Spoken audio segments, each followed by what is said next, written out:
ఈ ప్రమాదకరమైనటువంటి సిపిఎస్ విధానం తెలంగాణ రాష్ట్రంలో వారు ఇచ్చినటువంటి హామీలో భాగం కావాల్సిందే. ఇంకొక ఆశ కూడా ఉంది ఇక్కడ మీ ముందు ఉంచదలుచుకున్నాం. దేశంలో ఇప్పటికీ కాంగ్రెస్ ప్రభుత్వాలు ఎక్కడైతే వాళ్ళు అధికారంలోకి వచ్చారో అక్కడ ఇప్పటికే 6 రాష్ట్రాల్లో సిపిఎస్ విధానాన్ని రద్దు చేశారు. వాళ్ళు రద్దు చేయడంలో ప్రధానంగా ఉద్యోగుల యొక్క ఐక్యత వల్ల కనబడింది.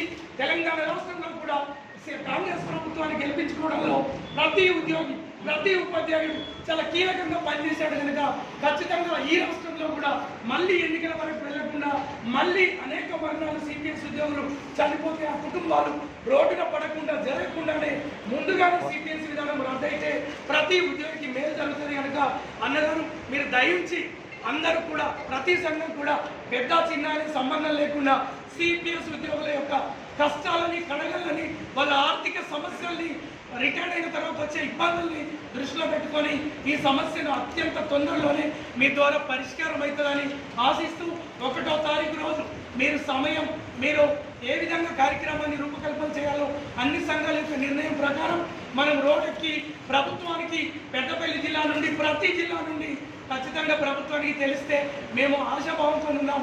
రానున్న 1 or 2 yearsలో ఈ సిపిఎస్ సమస్య పోయి ఖచ్చితంగా ఓపీఎస్ అనేటువంటి విధానం అమల్లోకి వస్తుందని ఆశాభావంతో ఉన్నాం కనుక మీరు ఈ విధానానికి ఖచ్చితంగా సపోర్ట్ చేస్తూ పూర్తిగా విజయవంతం చేయాలని మిమ్మల్ని కోరుతున్నామన్నా.